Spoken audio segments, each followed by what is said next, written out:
Hi friends, welcome to Vijayana cooking and blogs. మీరంతా ఎలా ఉన్నారు? బాగున్నారా? నేను బాగున్నానండి. మీరు కూడా బాగుండాలని మనస్ఫూర్తిగా కోరుకుంటున్నాను ఫ్రెండ్స్. చికెన్ కబాబ్ ఫ్రై చేయబోతున్నాను. అది ఎలా చేస్తానది ఈ వీడియోలో మీకు చూపిస్తానండి. చికెన్ కబాబ్ ఫ్రైకి ముందుగానే నేను చికెన్ తెచ్చి పెట్టుకున్నామండి. చికెన్ తెచ్చి పెట్టుకున్న దాన్ని ఫ్రిడ్జ్లో స్టోర్ చేశాను. ఉప్పు, కారం, కొంచెం పసుపు వేసి నేను స్టోర్ చేసుకున్నాను ఒక 2 డేస్. ఆ స్టోర్ చేసినప్పుడు మన వాటితో కనుక కబాబ్స్ కానీ పకోడీ కానీ వేస్తే చాలా టేస్ట్గా అయితే వస్తుందండి. అది ఎందువల్ల అనేది మీకు చెప్తాను. ఉప్పు, కారం, పసుపు వేసి బాగా మ్యారినేట్ అవుతుందండి. ఒక 1 డే అయితే సరిపోతుంది. నాకైతే వారం వచ్చిన మూలన మధ్యలో మంగళవారం వచ్చిన మూలన నేను చేయలేదండి. నెక్స్ట్ డే చేశాను నేను ఈ ప్రాసెస్ అనేది. అది అలా ఉన్న చికెన్ కబాబ్స్ని వాటిల్లోనే నేను కబాబ్స్లో ఒక స్పూన్ కార్న్‌ఫ్లోర్ పౌడర్ వేసుకున్నానండి. అలాగే అల్లం వెల్లుల్లిపాయ పేస్ట్ వేసుకున్నాను. కొంచెం కారం కూడా వేసుకున్నాను. ఉప్పు చాలకపోతే కొంచెం సాల్ట్ అనేది వేసుకుని బాగా కలుపుకోవాలి.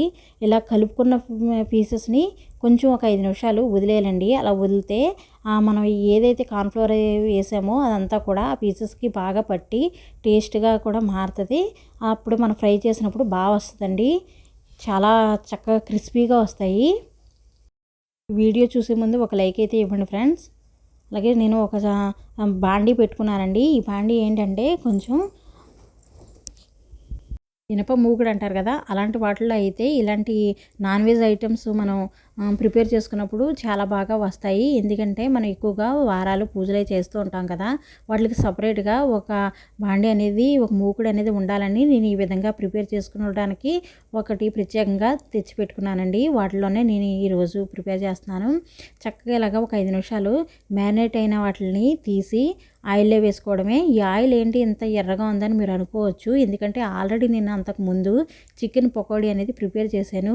ఆ ఆయిలేనండి ఇప్పుడు నేను యూస్ చేస్తున్నాను. ఎందుకంటే ఇలాగ నాన్ వెజ్ ఐటమ్స్ మనం యూస్ చేసిన వాడేటప్పుడు కొంచెం ఆయిల్ ఎక్కువ పడుతుంది కదా, అలాంటి వాటికి ఆయిల్ మిగిలినప్పుడు వాటిని నేను వేరే కూరల్లో నేను వాడను. వాటిని సపరేట్గా ఒక డబ్బాలో నేను స్టోర్ చేసుకుని పెట్టుకుంటానండి. మళ్ళీ నాన్ వెజ్ ఐటమ్స్ వండేటప్పుడు మాత్రమే ఆయిల్ని యూస్ చేస్తూ ఉంటాను. నేను కలిపిన ఈ కార్న్‌ఫ్లోర్ బ్యాటర్‌లోనే చాలామంది ఎగ్ కూడా కలుపుకొని వేసుకుంటూ ఉంటారండి. అలా కూడా ట్రై చేయొచ్చు. కాకపోతే నాకు ఆ వాసన అనేది అంత ఇష్టం ఉండదు. ఇలా గనక ట్రై చేయండి. ఎందుకంటే బాగా క్రిస్పీగా వస్తాయండి ఇలా ట్రై చేయడం వల్ల. ఎందుకంటే కార్న్‌ఫ్లోర్ ఒక్కటే వేసాను నేను. వరిపిండి కానీ, మైదా కానీ ఏమీ యూజ్ చేయలేదు. కార్న్‌ఫ్లోర్ ఒక్కటే వేసి నేను ఉప్పు, కారం, అల్లం వెల్లుల్లిపాయ పేస్ట్ వేసాను.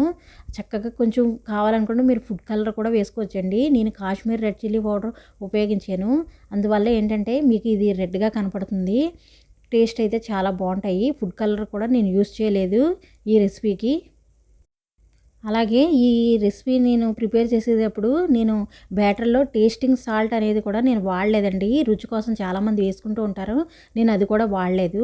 చక్కగా ఇలా క్రిస్పీగా వేపుకుని తీసేసుకోవడమే. చూడండి ఎంత చక్కగా వచ్చినాయో, క్రిస్పీగా ఉంటాయి ఇవి ఇలా చేసుకోవడం వల్ల. ఈవినింగ్ స్నాక్ టైంలో మనం ఇలాంటి తినచ్చండి. చాలా బాగుంటాయి. టేస్ట్ అయితే చాలా సూపర్గా ఉంటుందండి. మా ఛానల్ని సపోర్ట్ చేస్తున్న సబ్స్క్రైబర్స్కి, వ్యూవర్స్కి అందరికీ కూడా చాలా చాలా థ్యాంక్స్ అండి. నేను మరొకటి వేసుకుంటున్నాను. అలాగే నేను 4 తీసుకుని ప్రిపేర్ చేసుకున్నానండి. ఈ 4 సరిపోతే స్నాక్ రూపంలో తినడానికి బాగుంటాయని నేను 4 కబాబ్స్ తీసుకుని ఇలాగా ఫ్రై చేస్తున్నాను. టేస్ట్ అయితే చాలా బాగుంటుందండి. ఇలా వేపుకుని చూడండి. ఈ ఆయిల్ కొంచెం మిగిలినా సరే మళ్ళీ నేను దాన్ని యూజ్ చేయనండి. ఎందుకంటే నాన్ వెజ్ ఐటెం కావచ్చు, ఏదైనా సరే పిండి వంటలు చేసినా ఆయిల్ అనేది మనం 1-2 సార్లు తప్ప ఎక్కువగా యూజ్ చేయకూడదు. దానివల్ల మనకి హెల్త్ పాడవుతుందండి. అది మట్టికి మనం గుర్తుపెట్టుకోవాలి. ఆయిల్ మనం వేసుకునేటప్పుడే చూసుకుని ఆయిల్ వేసుకున్నట్లయితే అంత ప్రాబ్లం అయితే ఉండదు. మనకి సరిపడగా ఆయిల్ అనేది యూజ్ చేసుకుంటే సరిపోతుందండి. నా వాయిస్ అనేది క్లియర్గా ఉండడం కోసం నేను ఎక్కువగా వాయిస్ ఓవర్నే ఇస్తూ ఉంటానండి. ఎందుకంటే చుట్టుపక్కల కొంచెం డిస్టర్బెన్స్గా ఉంటుంది కదండి. ఆ వాయిస్ అనేది మళ్ళీ మీకు వినపడకూడదని నేను ఎక్కువగా వాయిస్ ఓవర్ ఇస్తూ ఉంటాను. ఇలాగ బాగా ఫ్రై చేసుకున్న తర్వాతే మనం కబాబ్స్ని తీసుకోవచ్చు. ఇవి చాలా ఈజీ అండి. ఎవరైనా ఇంట్లోనే ప్రిపేర్ చేసుకోవచ్చు. మనం ఎక్కువ అమౌంట్ పెట్టి మనం బయట కొనుక్కుని అస్తమానం తినవసరం లేదండి. ఇంట్లో కూడా మనం ప్రిపేర్ చేసుకోవడం వస్తే ఈజీగా మనం చేసుకోవచ్చు. ఏ ఐటమ్ అయినా సరే తక్కువ ఇంగ్రీడియంట్స్తో మనం చేసుకునే విధానమే మీకు ఎక్కువగా నేను చూపిస్తూ ఉంటాను. ఇలా వేపుకున్న తర్వాత వీటిని చక్కగా తీసి పక్కన పెట్టుకోవడమే. కావాలనుకుంటే చాట్ మసాలా ఇవన్నీ కూడా వేసుకోవచ్చండి. మరొకసారి అన్నీ కూడా మనం గరం మసాలా పొడి అవన్నీ కూడా మనం వీటి మీద జల్లుకోవచ్చు. అండి ఇలా వేపుకుని తీసేసుకోవడమే. లైక్ చేయండి, షేర్ చేయండి, కామెంట్ చేయండి. అలాగే మా ఛానల్ని సబ్స్క్రైబ్ చేసుకోవడం మాత్రం మర్చిపోకండి friends. Thank you for watching. Thank you అండి.